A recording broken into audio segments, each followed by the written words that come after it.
Good afternoon. I am Carol Backos, faculty member in the Department of Near Eastern Languages and Cultures and acting chair of the study of religion.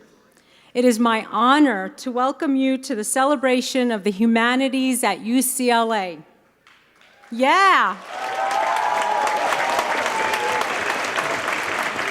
Yesterday, the UCLA class of 2012 graduated in the commencement ceremony in Drake Stadium.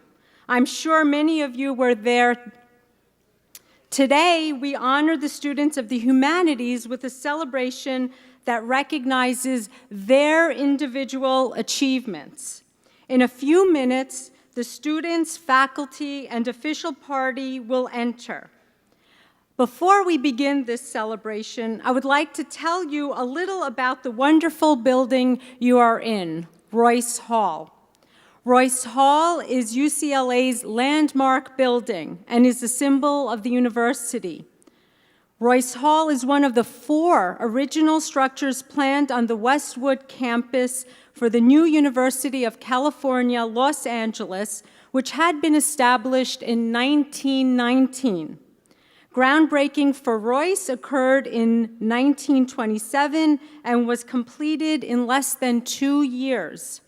The first UCLA student assembly on the new campus in Westwood took place in this very auditorium on September 23, 1929. Still home to many humanities departments of the College of Letters and Science, Royce Hall has been the venue of some of UCLA's most important events, speeches, and renowned performing arts.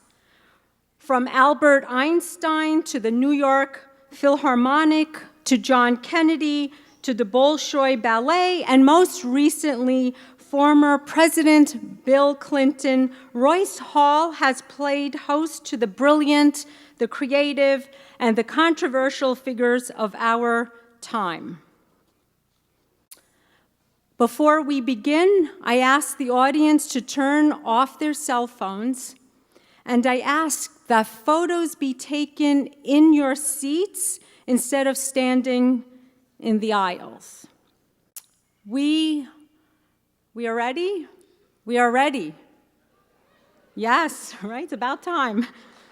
Faculty and friends of our graduates, I am proud to present the class of 2012 from the Humanities in UCLA's College of Letters and Science.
We are ready to begin. Please be seated. I love you, Kayla! At this time, I would like to introduce UCLA's Dean of Humanities, Professor David Schaberg. Dean Schaberg is a scholar of ancient Chinese, Greek, and Latin literature. Since coming to UCLA in 1996, he has published an award-winning book and numerous articles on early Chinese historical writing, literature, philosophy, and oratory. He has served as co-director of the Center for Chinese Studies and chair of the Department of Asian Languages and Cultures, and was proud to receive the UCLA Staff Assembly Faculty Staff Partnership Award in 2011. Please join me in welcoming the Dean of the Division of Humanities, David Squar.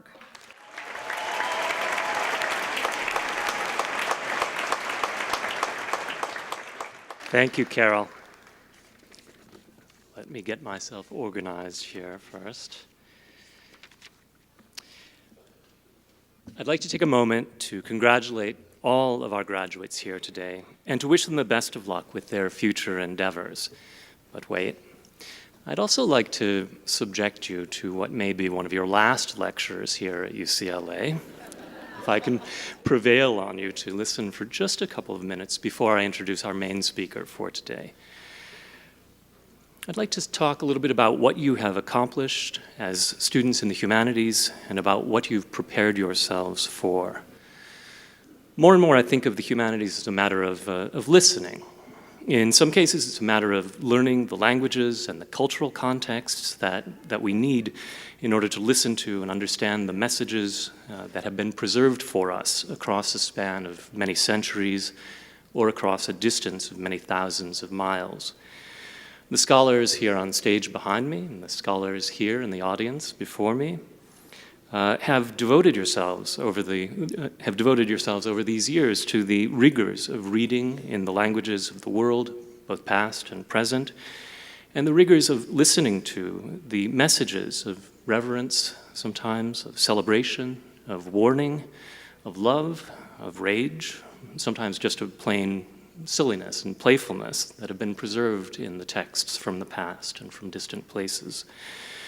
In this way, because you've trained yourselves to listen, you've become intermediaries of a sort, messengers for, angels for, and representatives of our whole human family as it holds together across space and time. This course of learning has its effects on the learner. It's not just that by reading difficult texts you've exposed yourselves to and accepted as your own the very highest standards in written expression. It's not just that by discussing the most challenging questions of interpretation and reasoning with your professors and your TAs and your classmates, you've matched wits with some of the greatest thinkers and writers of past times, and you have, along the way, trained yourselves in the art of oral expression and the etiquette of the meeting room. These skills in written and oral expression, in reasoning, and in intellectual comradeship will, of course, be of enormous value to you, both in your own personal life and in the specific matter of winning yourselves a livelihood. But I think there's something deeper still.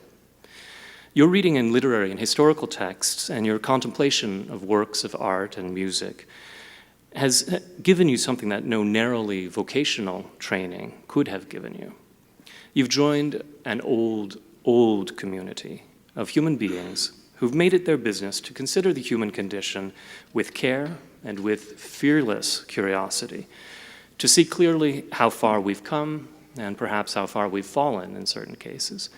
And in the end, by knowing what humanity has been, to protect our basic humanity, even in times of rapid change. At this point, inevitably, I'm reminded of something from early Chinese philosophy. In this case, a little line from the philosopher Zhuangzi, whom I recommend to you. He wrote, and he urged us to 物而不物于物, which is even funny in the original Chinese. What it means is to treat things as things and not to be treated as a thing among things. To treat things as things and not to be treated as a thing among things. What he is demanding of us, even in our own time, is that we remember, whether in the midst of material comfort and technological advance, or in the midst of poverty and difficulty, that as human beings, we are the free arbiters of value. We humanize this world of ours, and we do it by listening to each other and listening to the past and connecting. So whether you're headed next for graduate school, or for a year abroad, or for the world of work, or for a time of creative endeavor on your own, you go forth from UCLA with a special ability to hear, to understand, to speak, and to humanize. I congratulate you on this. Next, I'd like to introduce our keynote speaker for the day, Stephen Milner. A distinguished alumnus of the English department, Steve is an accomplished attorney and CPA at one of the nation's largest accounting firms, Squar Milner. He currently serves as a managing partner in the firm's tax department and forensic, bankruptcy, and litigation services department. Steve also specializes as a consultant on issues ranging from business and financial analysis to strategic and operational planning. Before his leadership position with Squar Milner, Steve served as vice president and corporate controller for Bircher Real Estate and senior tax consultant with Deloitte & Touche. An expert in tax planning, compliance, and controversy, Steve is a member of the American Institute of Certified Public Accountants, Orange County Bar Association, California State Bar, and the California Society of Public Accountants, just to name a few. In addition to his professional endeavors, Stephen also serves as a member of the board and chairman of the Budget and Finance Committee at J. Sarah Catholic High School. After graduating from UCLA, Steve received his JD from Pepperdine University and his Master's of Laws in Taxation from George Washington University. A proud Bruin and alumnus of the Humanities, Steve recently participated as a panelist for the Department of English's alumni panel, where he shared with our current students his insights into the importance of a degree in English and more generally in liberal arts, and the positive impact of his UCLA degree on his professional and personal life. I am honored and delighted that Steve has joined us again today for this momentous occasion. Please join me in welcoming Steve Milner.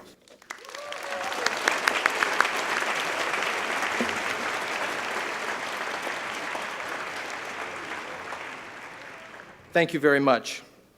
Good afternoon, honored guests, distinguished faculty, and fellow Bruins, and their families and friends. It is a great honor to be at this university that I love so much, in this building that I love so much. I need to tell you a little about my family to put things in perspective. My great-grandfather was an architect and engineer. He helped design the Santa Monica Pier.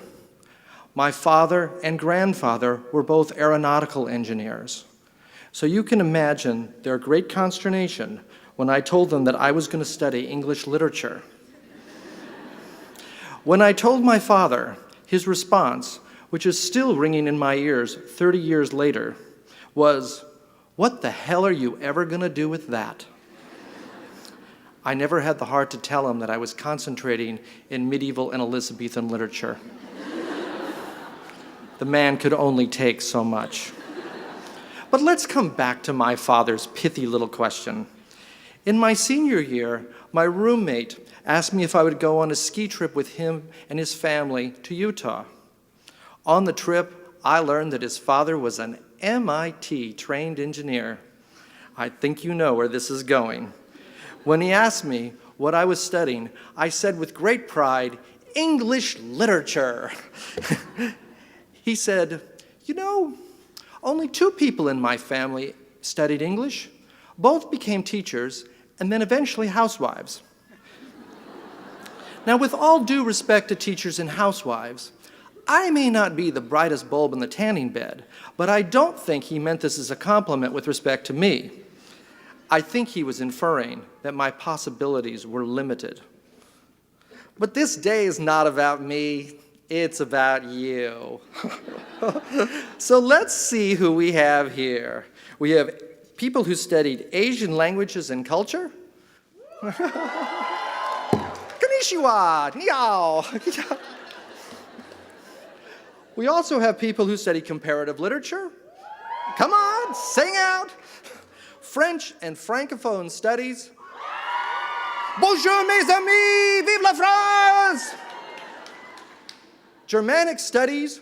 Yeah! Guten Tag, Damen und Herren. And I did learn today, as I was walking in here, that part of the Germanic studies is Slavic languages. So ahoy yeksamash. We also have Italian. Buongiorno. Forget it. Linguistics. Wow, that's a big crowd. Who would have thought? Scandinavian, Slavic languages, and literature. Small, but, forceful. Spanish and Portuguese. Okay. Hola and bongira. An impressive group. But let me ask you something. What the hell are you going to do? In the commencement announcement, it says, the humanities promote reflection on the human condition and a sensitive and critical inquiry into how individuals in different times and places have understood themselves and their worlds. Education in the humanities provides a deep knowledge of language, literature, philosophy, and the arts, as well as an examination of the contributions of thinkers, writers, artists, and their traditions from all over the world. Really? Does that explanation help you with my father's question? What the hell are you gonna do? This is where I can help. I'm still a little perplexed as to why they asked me to be the commencement speaker. It's not often a tax attorney and accountant gets to be before this kind of esteemed group. I figure Tim Robbins, the famous actor and director who was in my class at UCLA, was busy. Nonetheless, I actually assumed the reason why I was asked because I'm very practical, and this lot could use a little dose of practicality. So let's be practical. Let's turn to the sordid topic of coin that comes from a job. Yes, a job, the dirty three-letter word, the thing that puts food on the table. All kidding aside, from an employer's perspective, you are invaluable. More than you know at this particular point in time. We need people who can think and analyze, and we know that's what a humanities degree says about you.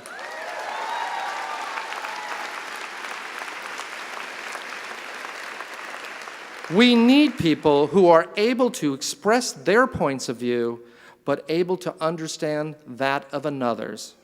Think and analyze and express their points of view while understanding that of another's. You are going to have to deal with a lot of people who have differing points of view.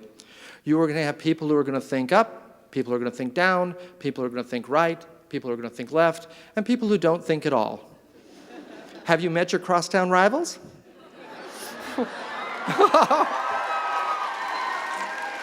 It was cheap, but I had to go for it.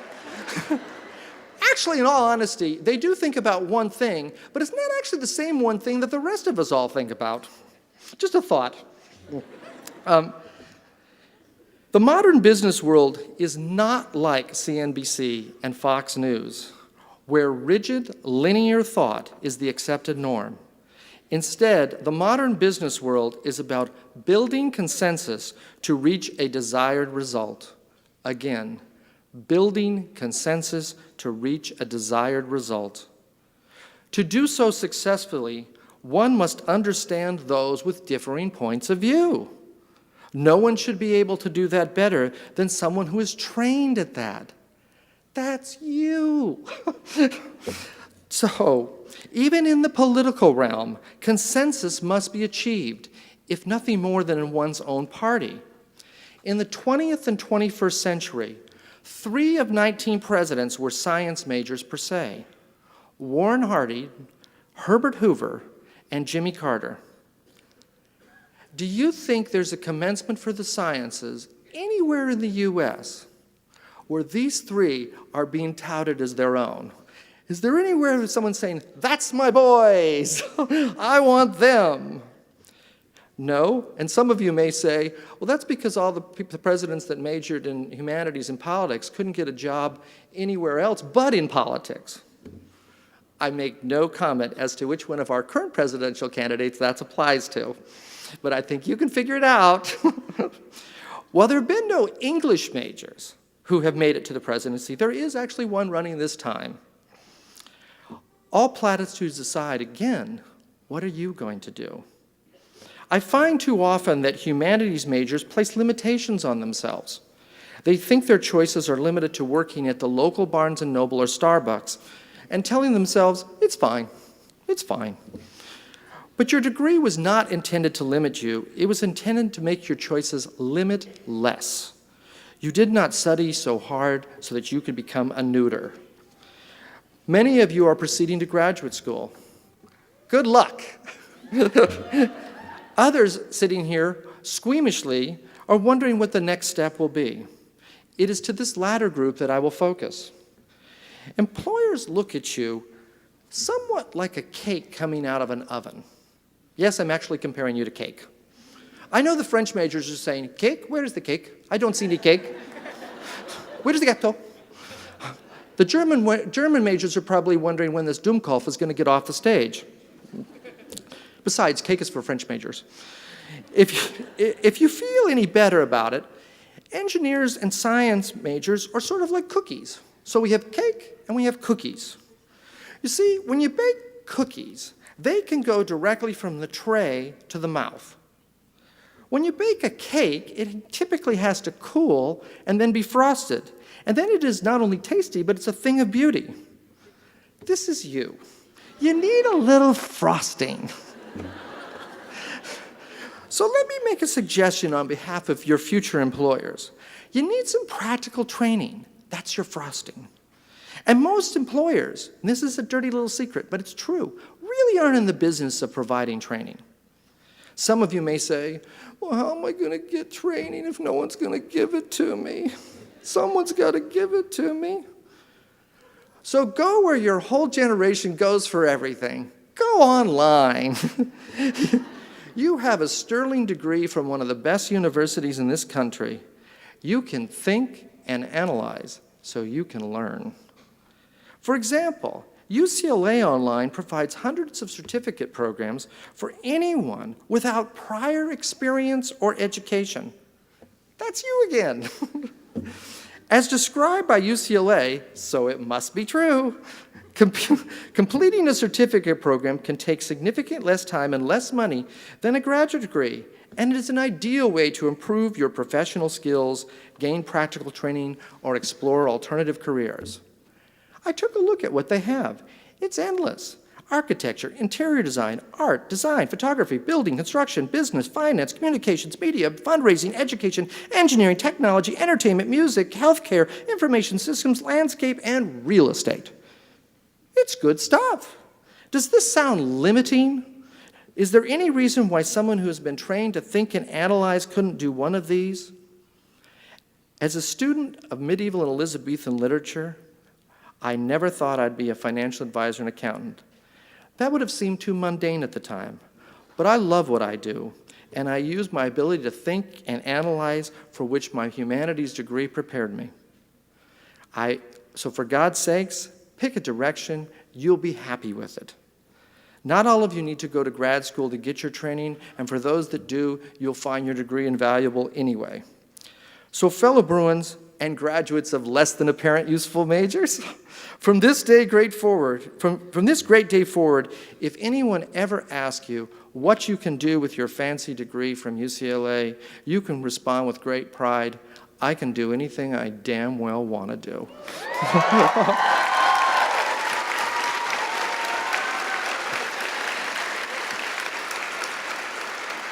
Thank you so much for having me. It is a great honor to be here. Thank you.